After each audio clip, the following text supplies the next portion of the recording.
شيخنا الفاضل، النهارده قرأت لشخص، يعني مش عايزة أذكر اسمه، هو حد كويس جدا، يعني بيتكلم بيدافع للعلمانيين والناس اللي بيسيئوا للإسلام، لكن للأسف النهارده قرأت له بيتكلم على أين الله وصفة الاستواء، فقال كلام ضال يعني ضال ضال. ما هو هو يتكلم على العلمانيين وحبيبهم لكنه ضال. يعني انت لا الله تراها. في السماء، ولكن لا نعتقد أن له مكان إذ ما يخطر على بال بشر. جالس يخرف لا قدم له ولا ساق. شخص مخرف لا قدم له ولا ساق. أن نقول الرحمن على العرش استوى، ليس كذلك؟ نعم. هذا الاستقرار ليس كما نتخيله، فهو منزه عن معاني البشر، فكيف هذا؟ يعني هو الآن جدا شخص ضال جدا في هذا الباب، ينكر. إذا سألتيه أين الله يقول لك ليس له مكان، سألتيه لله وجه يقول لك ليس له وجه، لله يد ليس له يد، تقول له أن الله كده يأتي. بالظبط ماشي. أيوه من عارف، ما هو شخص ضال معروف، معروف هذا الضال، معروف الضلال أمثاله كثيرون. قل إن الله وجاء ربك والملك صفا صفا، يقول الله لا يجيء. هل ينظرون إلا أن يأتيهم الله؟ يقول الله لا يأتي. ينزل ربنا إلى السماء الدنيا، يقول لك لا ينزل. الله يكره، كره الله بعثهم، يقول لك الله لا يكره. الله يحب، يقولون الله لا يحب أحدا، ولا الله يغار، يقول لك لا الله لا يغار. كل هذه الصفات ينفونها. يعني يقولون مثلا الله عجب ربنا من قوم يقالون الجنة في ثلاث، يقولون الله لا يعجب. الله يضحك، يقول لك ضحك ربنا من فلان آخر أهل الجنة دخولا الجنة، يقول الله لا يضحك. كل صفات الله ينفونها إلا بعض الصفات. ضلال يتكلم جيد في العلمانية لكنه لا يعرف شيئا عن ربه. نعم، إن أنا كنت يعني بتابعه لأنه كان بيتكلم كويس. هو كان بيتكلم لكن ضل في المعتقد. لكن ضل في المعتقد هو مشايخه. كان بقى الكلام غير مفهوم، يعني هو تايه نفسه، مش عارف كيف يتكلم. النص يدمغه، النص يكسر رأسه رأس أمثاله. النصوص رحلة المراج، هو نفسه يتكلم برحلة المراج ويقول إن النبي طلع من سماء إلى سماء إلى سماء إلى سماء، بعد السماء السابعة عندها سدرة المنتهى، عندها سدرة المنتهى، عندها سدرة المنتهى، عندها جنة المأوى. ويقول إن النبي كلم ربه فخفض عليه الصلوات من 50 صلاة إلى 5 صلوات. سدرة المنتهى عندها جنة المأوى. والنبي يقول إذا سألتم الله فاسألوه الفردوس، إنه أعلى الجنة وفوق عرش الرحمن. لكن ينكرون كل هذا ويناقضون أنفسهم تناقضات لا معنى لها. لا تهتم بهم. ينقضون غزلهم. بس إنه بيرد ردود يعني. لا، ما هو تايه يا أختي. هو وأنا أقول لك شيء في كتاب، عفوا، أنت تعرفي نونية القحطاني؟ نونية القحطاني المسجلة، ادخلي على النت اكتبي نونية القحطاني الأشاعرة تراه يا الله يرحمه رحمة واسعة يفند شبههم. اقرأي نونية القحطاني، نونية القحطاني في الأشاعرة، ويقول نونية القحطاني الأشعار من 1000 سنة، من أكثر من 1000 سنة، من أكثر من 1000 سنة، وهو يتعقبهم. نونية القحطاني. اقرأي كتاب التوحيد لابن خزيمة. نونية القحطاني يقول فيها يا أشاعرة يا أسافلة الورى، يعني أبيات شعر شديدة جدا. اقرأها في نونية القحطاني. اضغطي أنت أو أي شخص على النت على نونية القحطاني ما يخص الأشاعرة فقط، سترين كلام القحطاني من ليس من الآن ولا من 100 سنة ولا من 200 سنة ولا من، يرد على الضلال في هذه الأبواب، على الذين يقولون الله لا يتكلم، الله لا يغضب، الله ليس على العرش. فئات ضلت، كل فئة دخلت طريق من طرائق الضلال. احنا لا نسمي أحدا في هذا المقام، لا نسمي أحدا، إنما نصف أوصافا. الذي يقول إن الله سبحانه وتعالى ليس في السماء وليس بمستوى على العرش شخص ضال. الذي ينفي صفات الله شخص ضال. فأنا أنصحك اقرأي كتاب ابن خزيمة، التوحيد لابن خزيمة، توحيد الصفات لابن خزيمة، أتى بالأدلة في كل الأبواب. اقرأ القرآن، لا أقول لك اقرأي شيئا آخر، القرآن والسنة.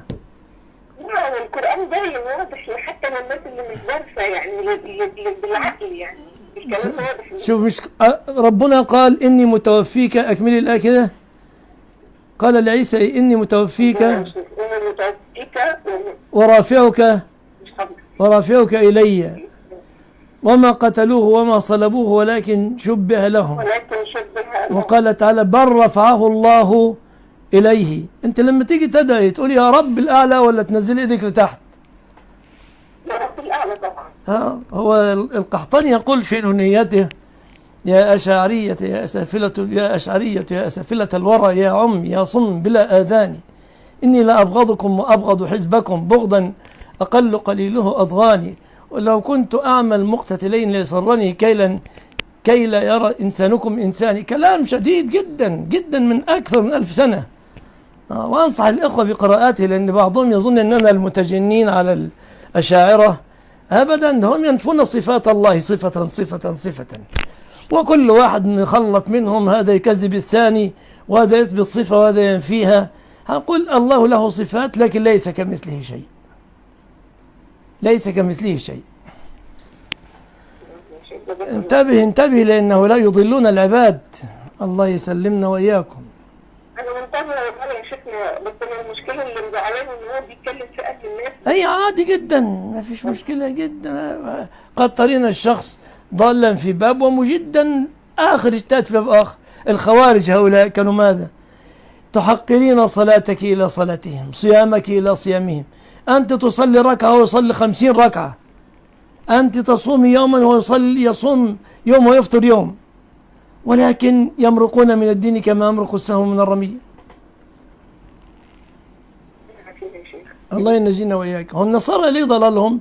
يقول لك الله له ولد، يعني وصفوا الله بما لم يصف به نفسه. وقد تجدين نصرانيا يدفع فلوس وينشئ مستشفيات ولكن ما سبب ضلال؟ قال الله له ولد. السلام عليكم. سيدنا بخصوص الكلام على الأشاعرة واستواء الله والصفات والأسماء والصفات، وحاليا يعني النزاع ما بين السلفيين والأشاعرة. عفوا لا تنشئ نزاع بين السلفيين وإخوان. أنت راجل مسلم ولا مش مسلم؟ احنا مسلمين.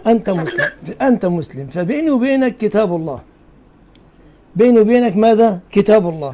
لا تدخل صراع في سلفية ولا تدخل صراع في فلان وفلان. الآن نحن نتنازع في مسألة، مردنا إلى ماذا؟ إلى الله ورسوله. إن تنازعتم في شيء فردوه إلى الله والرسول إن كنتم تؤمنون بالله واليوم الآخر. فأنت لا تجنب نفسك عن المشكلة وتقول نزاع بين سلفية وأشعرية. أنت رجل مسلم، صح كده؟ احنا ما ندافعش عن تركة أبينا ولا تركة جدنا، انا ندافع عن كلام الله. حقيقي، بس دلوقتي احنا في الصف اللي احنا فيه دلوقتي. الصف اللي احنا فيه يعني نترك واحد ينفي صفات رب العالمين وينكر أشياء في القرآن الكريم ونسكت؟ صف ايه يعني؟ انت عملت زي البعثيين في العراق الذين يقولون سلام على كفر يوحد بيننا وأهلا وسهلا بعده بجهنم. مالك؟ انتبه، في كتاب العزيز، في كلام الله. أنت الآن تسأل تقول اللهم ارزقني لذة النظر إلى وجهك، أنت تقول لا ما ترزقنيش لذة النظر إلى وجهك؟ مستحيل. طيب خلاص يا أخي، الله يسلمك.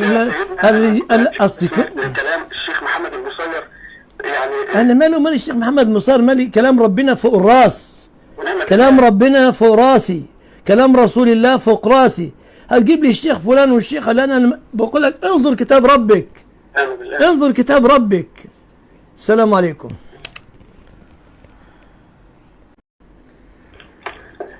كنت عايز اخد برأيك يا شيخنا على هذا السؤال. ردك على من يقول ان الله في كل مكان ليس فيه مكان معين، لانه هو الذي خلق المكان، فكيف يكون في مكان معين؟ يا أخي الكريم، هل أنا الذي قلت أأمنتم من في السماء أم ربي الذي قال؟ الله الذي قال. هل أنا الذي قلت بل رفعه الله إليه أم الله الذي قال؟ الله الذي قال. هل أنا قلت الرحمن على العرش استوى أم الله الذي قال؟ الله الذي قال.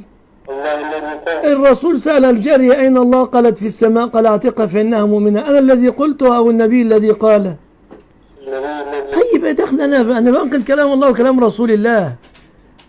أنا بنقل كلام الله وكلام رسول الله صلى الله عليه وسلم. هذه مهمتي. مش مشكك في كلامي، امسك القرآن، افتح المصحف سورة تبارك.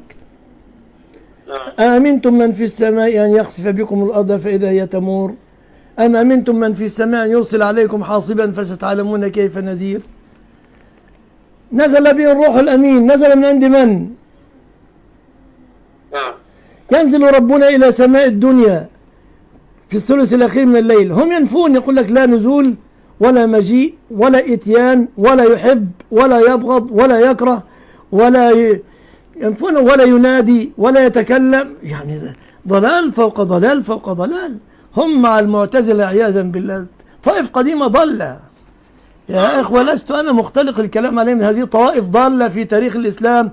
اقرأوا كتب الملل والنحل، لسنا الذين افترينا عليهم. السلام عليكم. طب يا شيخ معلش الموضوع اللي هو الأشاعرة وكده، أنا خايف بس تكون ناس مش دارسة ويحصل لهم مثلا. لا والله احنا ما بنحتاجش من الناس تدرس. يعني أنا هقول لك الأمر والحمد لله، الحمد لله الحمد لله. ربي يقول ولقد يسرنا القرآن للذكر فهل من مدكر.